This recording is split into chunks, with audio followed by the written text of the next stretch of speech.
I'd like to start this video with a story. Australian TV host Fiona McDonald has announced her own death at the age of 67, almost 3 years after being diagnosed with motor neuron disease. Her sister posted a pre-written message on McDonald's social media saying, "Farewell, my friends. My sister Kylie is posting this because I've left the building and hopefully I'm looking down from a cloud." Last night brought an end to a very tough few months. It was very peaceful. The boys and Kylie stayed with me to say goodbye. While I've never wanted to die, the thought of leaving my tortured body was a relief. The message, which was shared alongside the two family photographs, said, "So let's not call this goodbye, as I hope to see you again on the other side. Until then, may the wind be always at your back.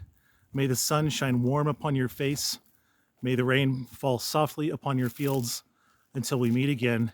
And may God hold you in the hollow of his hand." And I think that this story is a prime example of understanding what you can and can't control in circumstances, and that knowing that your reality is greatly shaped by what you can and can't control, and knowing the difference of those two things, and graciously accepting what you can't control. And people's ability to participate in the housing market is largely shaped also by knowing what they can and can't control. And oftentimes reality is really what you make of it. And there's a saying that whether you think you can succeed or think you can fail, either way, you're probably right. And there's a Forbes article that describes the current state of the market. After weeks of steady declines, mortgage rates are finally within range that brings the possibility of home ownership closer to a reality for many hopeful buyers. Although home prices continue to break records, price growth is slowing due to loosening inventory and sluggish demand. At the same time, buyers are gaining purchasing power and leverage when negotiating with sellers. And if you haven't watched my price negotiations in Davenport video, I encourage you to watch that. I give some good examples of items that you are able to negotiate with, because some of those items might be old in the house, the systems might be old, and you can get a better deal for that house. As the saying goes, you can always refinance the rate, but you can't refinance the price. The most important number in any property transaction is the price. Still, in the wake of the Federal Reserve's jumbo-sized interest rate cut in September, many home buyers are opting to remain on the sidelines in hopes that further Fed cuts later this year will lead to more mortgage rate declines. However, many experts say that now is the best time to take advantage of improved market conditions and get ahead of a potential demand surge that could put upward pressure on home prices and leave many out in the cold. U.S. home prices posted a 5% annual gain according to the latest S&P CoreLogic Case-Shiller Home Price Index 3-month running average that ended in July. Although home prices have decelerated, the July gain reflects a slowdown from the 5.5 annual gain in June. The index still reached another record high, indicating that home prices remain out of reach for many would-be buyers. Now that mortgage rates are falling and buyers seem to be jumping back into the market, where will home prices go this fall? Lisa Sturdivant, chief economist at Bright MLS, posed in an email statement. It is possible that lower rates this fall could actually come along with slower home price growth as more sellers get into the market and inventory continues to rise. Ralph Laughlin, senior economist at Realtor.com, agrees that home price growth will slow, but then rebound. With mortgage rates falling to 24-month lows and a high probability of further rate reductions, there is a significant chance that the rate of home price growth will bottom out over the next few months and then reaccelerate at the end of the year or at the beginning of next year as the purchasing power of home buyers begins to reflect a more favorable rate environment. Given these expectations, experts warn would-be home buyers against waiting for more mortgage drops to avoid getting caught in a demand wave that reignites home price growth and puts home ownership out of reach, even more out of reach than what people perceive it has been this year. And many commentators would disagree about the bullish stance of McLaughlin and myself, because I agree with him. They would tell you to stay out right now. And for some people, that's probably smart. That's probably the wise thing to do. But for some people who have been sitting on the sidelines with a purpose, really stacking cash, improving their credit score and waiting, now is a great time to buy. And whoever is telling you that prices are skyrocketing is wrong. Prices are going down nationally, and especially in the markets that I bring you on this channel. The most important number, remember, when you're buying a house is the price. And this is good news for young adults who have been sidelined for years following the pandemic and have chosen to live with their parents.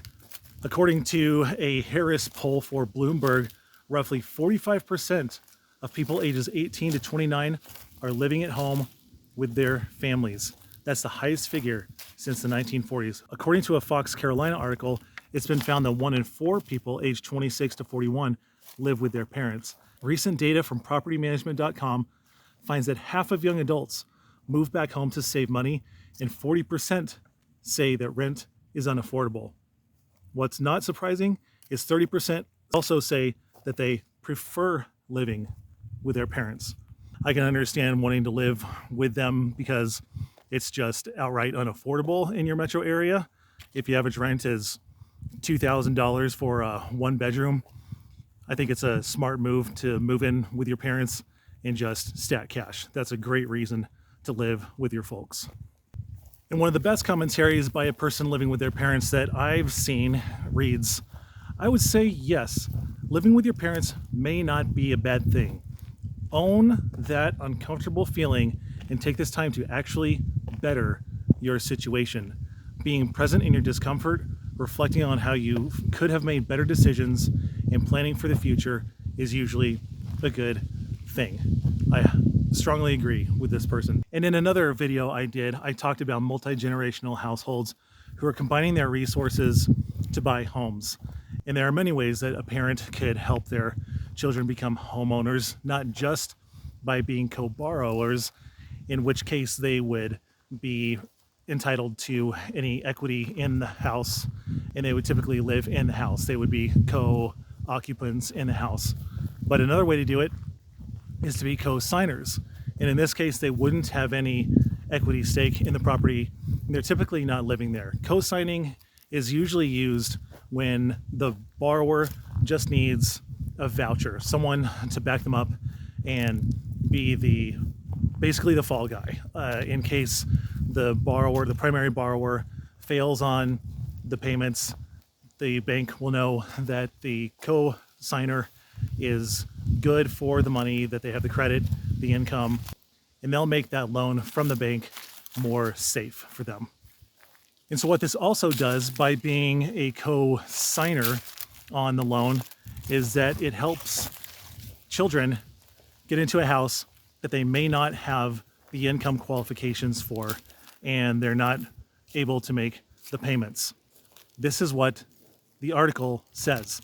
And my comment on this is helping your kids buy a house that they can't even afford, that they can't make the payments on, is setting them up for failure. It's like enabling an addiction. It's just guaranteeing that they will fail, that they won't be able to make the payments. If they're needing a co-signer, they haven't taken the time to build their credit. They haven't built up a good repayment history. This is just a recipe for disaster. Co-signing for your kids because they don't meet the income qualifications. This is the worst way to help your kids get a house. If they don't even have payments for the mortgage, what makes them think that they'll be able to respond to an emergency expenditure like a furnace going out, or a water heater, or a washer or dryer? How are they going to pay for this stuff if they can't even afford the mortgage? But if these buyers are thinking ahead at all, trying to hedge their bets, The least they should do is get some kind of warranty on the home systems.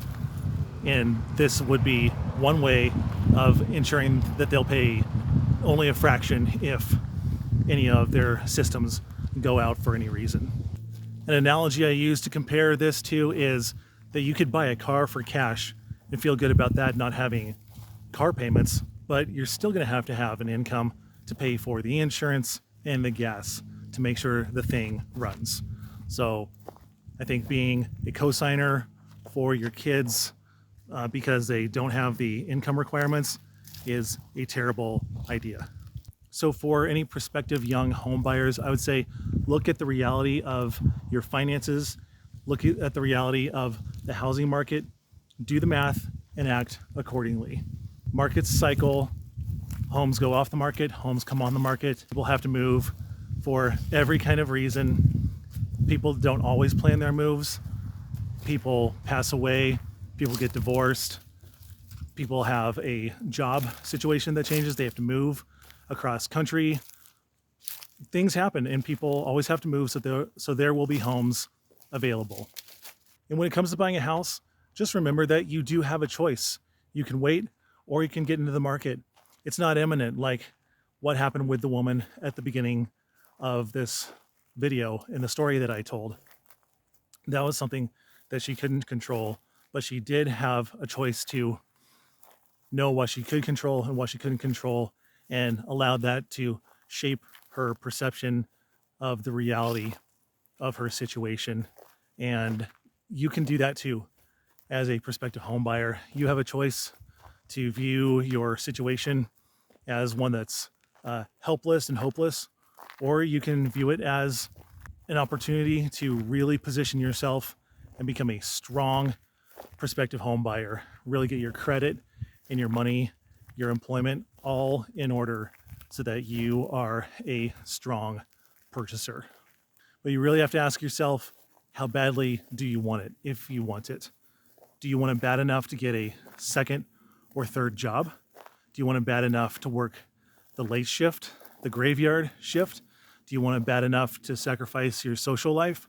Do you want it bad enough to not take vacations? How badly do you want to be a homeowner? I'd say being a homeowner is one of the best ways to build wealth. It is the primary way that most Americans build wealth, is being a homeowner. Just buying it and sitting on it, letting it build in equity. And so again, to any prospective home buyer, I say that reality is really what you choose to believe and know to be true, and controlling the controllables is the smartest thing you can do for your mental health, knowing that you do have some control and some power, and also knowing what you can't control and being at peace with that too. You can't control the market, you can't control rates, but you can control your credit, your income, and how much money you have on hand. So I'll stop the video there. I want to thank all of my subscribers for continuing to tune in. If you're new here, thanks for watching. I would love to see you again. Remember to like, subscribe, comment below, share this with someone who you think it might be useful for, and don't give up when you can get ahead.